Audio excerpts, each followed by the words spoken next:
What's up everyone, Andre here, and today we're diving deep into Where Winds Meet, a game that honestly caught me completely off guard. I've been hands-on with the review copy for the past couple weeks, and I need to share some things with you before this game launches globally, because there's way more going on here than the trailers let on. This is a free-to-play open-world action RPG set in ancient China, and before you roll your eyes at the free-to-play, just hang in there with me. I'm gonna walk you through everything you need to know, the stuff that generally is impressive, the things that might frustrate you. No sponsorships, no sponsor talking points here, just a real talk from someone who's been grinding through this world for hours. And look, I know there's been a lot of hype around this one, especially with how it's been performing in China, but I'm not here to sell you on the hype. I'm just here to tell you what it actually feels like to play, what works, what doesn't, and whether you should be excited. So let's get into it. The first thing you need to know about Where Winds Meet is that the movement system is unlike anything I've played in this genre, and I'm not exaggerating. From the moment you gain control of your character, you're not just running around a standard open world.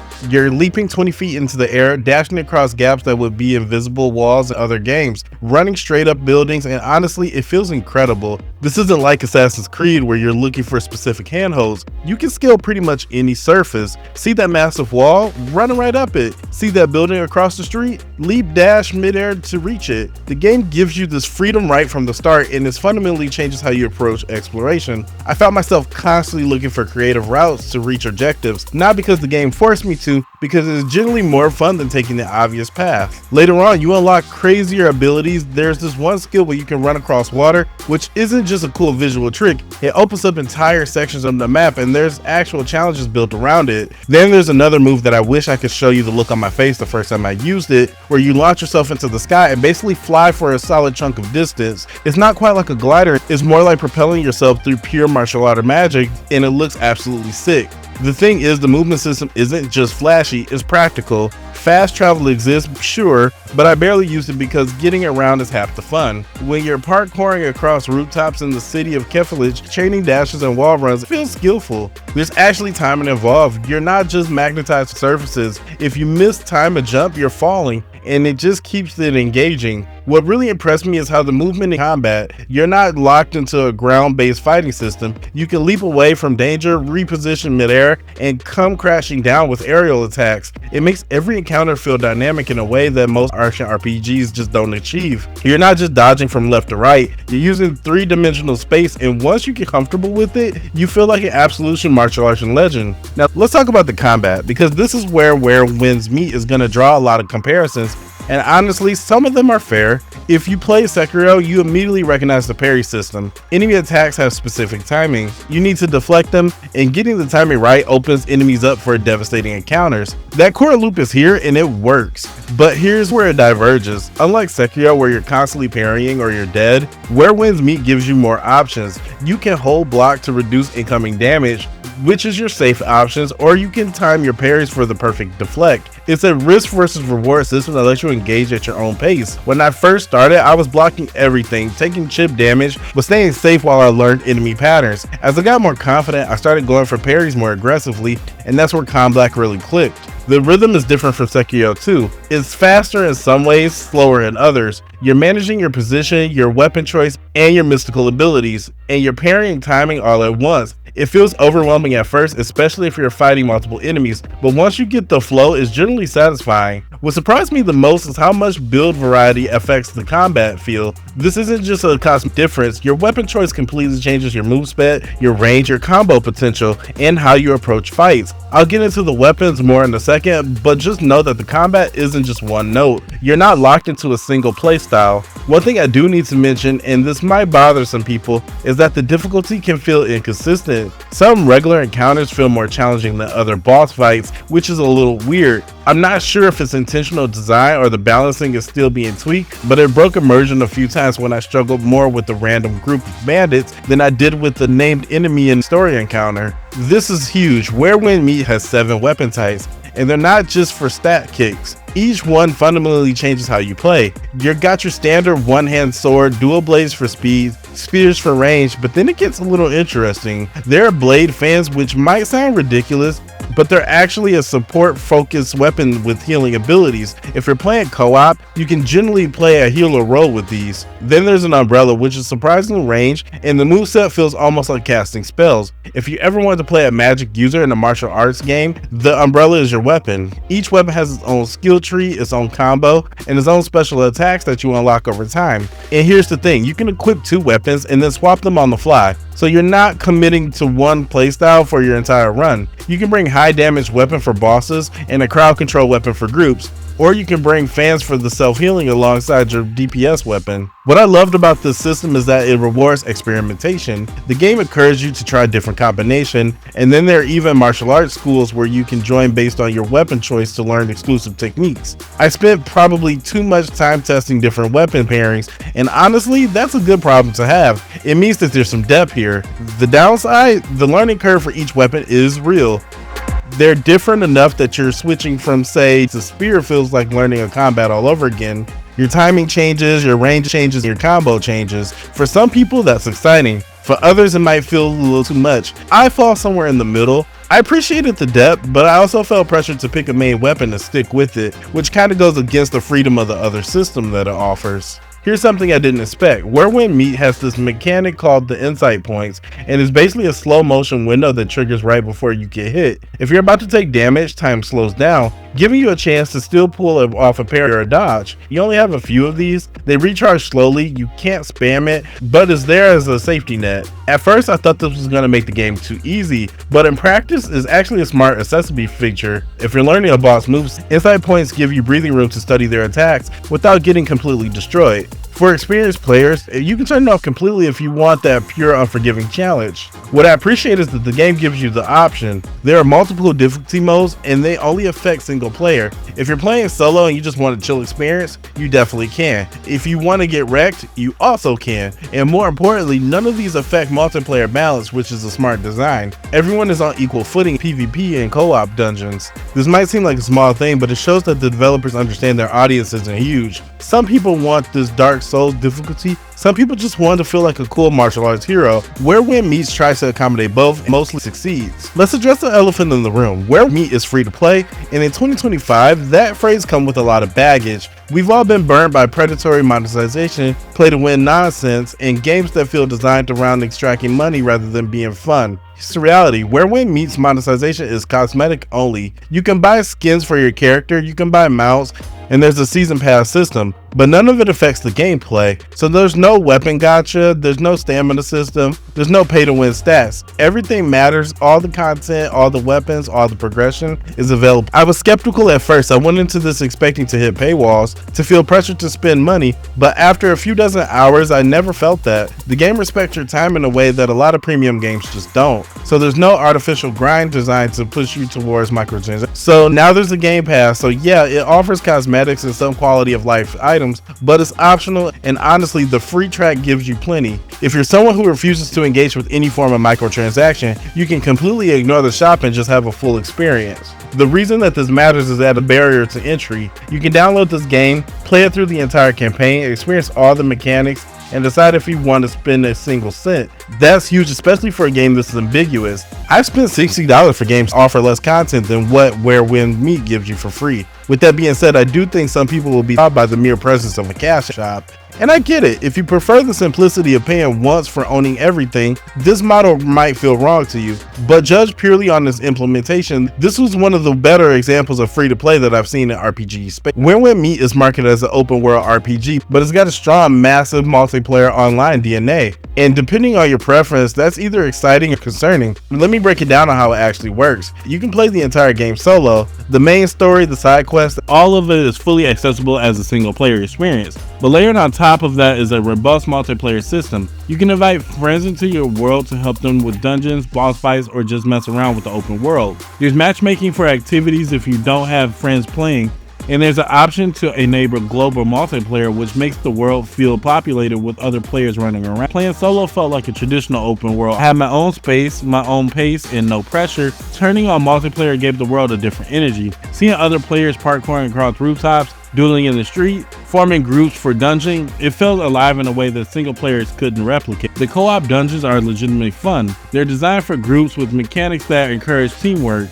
If you're running a support build with fans, you can actually contribute by healing your party. If you're built for DPS, you're the damage dealer. There's a legitimate role synergy here, which is rare for action RPGs. PvP is in the game too. You can build other players, and how fast and technical the combat is, I can see this becoming a competitive scene. I'm not great at PvP personally, so I got destroyed a few times, but watching high-level players fight is genuinely impressive. The skill ceiling is super high. My concern is that the game might feel lonely at certain times if you prefer solo play, but the world is designed around multiplayer activity. There were moments where I saw an event happening and other players grouping up, and I felt like I was missing out by playing alone. That tension between solo and multiplayer design is something the game doesn't fully resolve. It tries to serve both audience and mostly succeed, but there are some cracks. Progression in Where Winds Meet is layered. You're not just leveling up and putting points into stats, you're managing your character level, your weapon proficiency for each weapon type, your martial arts skills, your mystical abilities, and your gear. The crafting system is surprisingly integrated.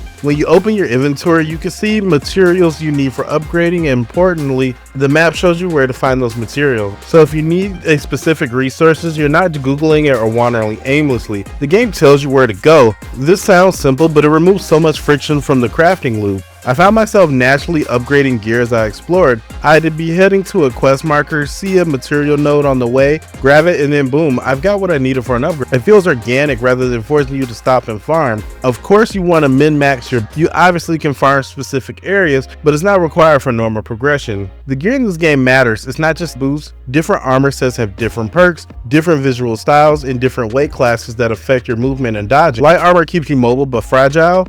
Heavy armor tanks hits but you slow down. It's a meaningful choice but not a cosmetics one. The skill tree are extensive. Each weapon has its own tree, but there are also general martial arts skills, mystical abilities, and passive perks. You're constantly unlocking new moves, new combos, and new options. And because you can swap weapon loadouts, you can build multiple specialized setups for different situations. I had a boss killing loadout and a dungeon clearing loadout. Swapping between them felt impactful. This is where the system stumbles in explaining itself. The game throws a lot at you early on. Multiple menus, multiple progression tracks, multiple currencies. It's not impenetrable, but it's dense. I spend more time than I like in menus trying to figure out what to upgrade. A bit more tutorialism would have a long way here.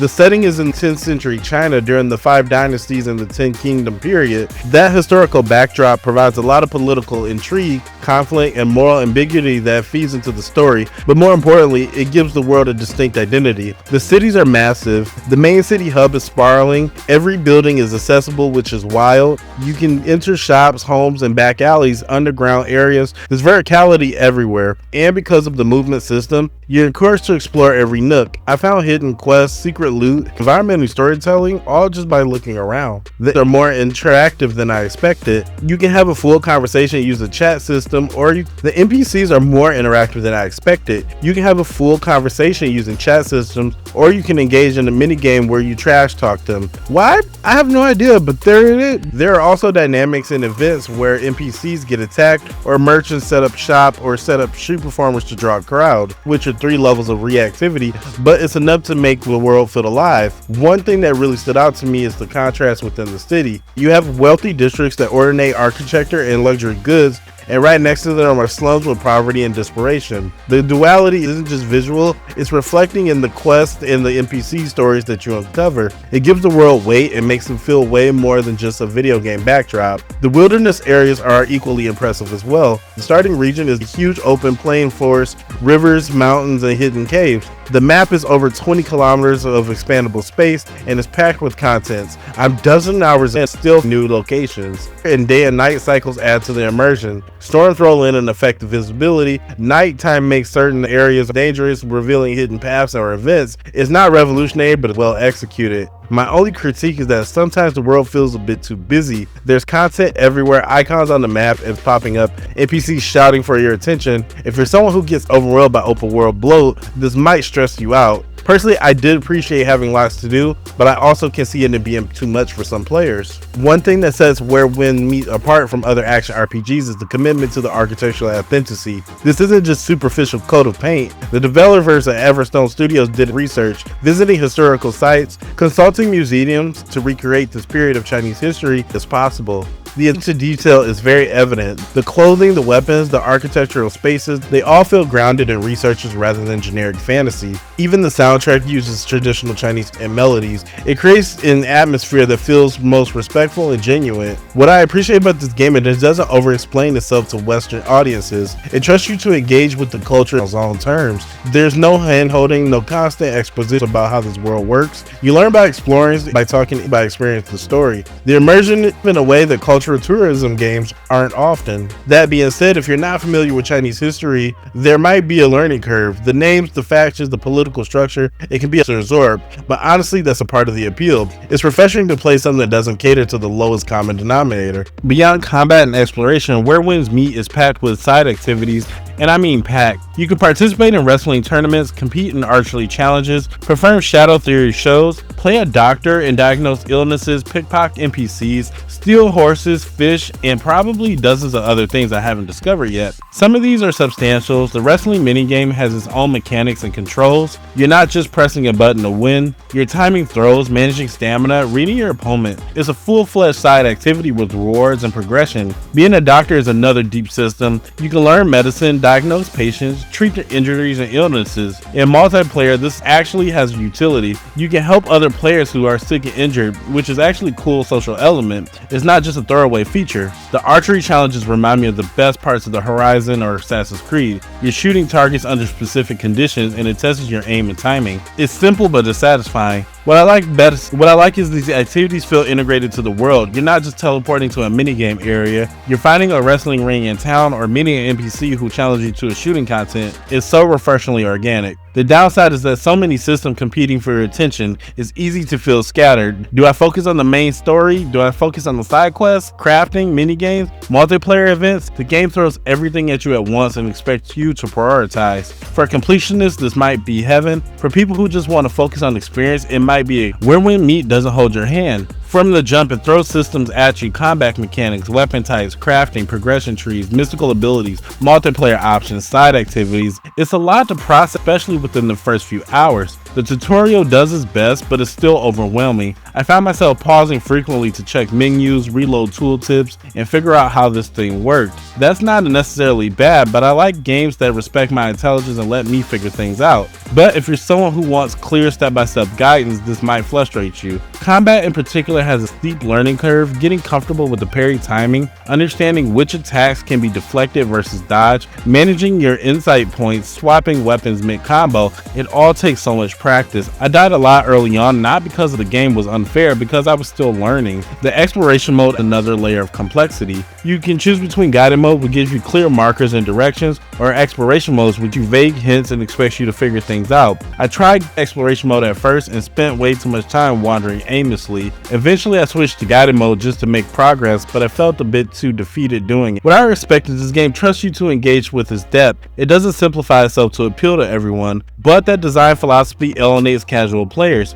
If you're coming in expecting a breezy action game, you're in for a shock. So here's a reality check. Where Winds Meet is launching as a free-to-play game with an ambiguous scope, and that means there will be enough rough edges. From my time with the review copy, I encountered bugs, performance issues, and some balance. None of them were game breaking, but they were there. The game will likely receive frequent update post launch. There's a nature of live service games, early adopters, essentially beta testers for broader audience. If you jumped in at launch, expect some jank, expect some crashes, expect some tweaks to progression system and balances changes. If that bothers you, wait a few months. Let the community find the broken stuff and let the developers patch it. Come in when the experience is more polished. There's no shame in that. Not everyone wants to deal with launch issues, but if you're someone who enjoys enjoys being a part of the game's early life, launch is the most exciting time. The community is things out together, metas are forming, and you're experiencing fresh content without guides or wiki spoiling everything. What I can say in confidence is that there's a strong foundation here. The core gameplay loop of exploring, fighting, and progression is fun. The world is engaging, the systems have depth, Meat has the potential to be a major player in the action RPG space, especially given the free-to-play model. Whether it realizes that potential depends on the post-launch support, community reception, and the developers' abilities to balance new content with polish. But based on what I played, I'm cautiously optimistic. Wins Meat is a fascinating experience. It's high-budget, free-to-play open-world action RPG with multiplayer elements set in a deeply researched historical period, with combat that borrows from Soulslike but adds its own flavor and movement that makes exploration generally enjoyable.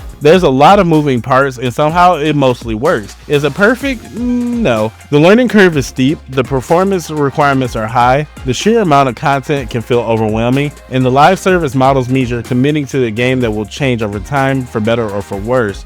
But it's also generally fun. The moment-to-moment gameplay of parkouring across rooftops, or getting into a scrap with Bandit, swapping weapons mid-combo, and pulling off a perfect pair feels incredible. The world is beautiful and packed with things to discover. The build variety encourages experimentation, and the fact that it's all free removes the biggest barrier to entry. If you're a fan of action RPGs, especially ones with martial arts flavor, give it a shot anyway. You have nothing to lose. If you're looking for something fresh in a genre that often feels stale, Where Winds Meet brings enough new ideas to stand out. Personally, I'm planning to keep playing. I've invested in my character, curious about where the story goes, and I'm excited to see how the community develops. I'll probably dive into PvP once I feel more confident, and I'm definitely going to try some co-op dungeons with some friends. The game won't be for everyone. If you want a tight, linear, 15-hour experience, look elsewhere. But if you want a sprawling, ambitious world to get lost in with depth that reveals over time, Meat delivers. Alright everyone, that's my deep dive into Where Meat. I hope this helped you figure out whether you want to check it out at launch. Like I said, it's free, so there's really nothing to risk trying to get yourself into it.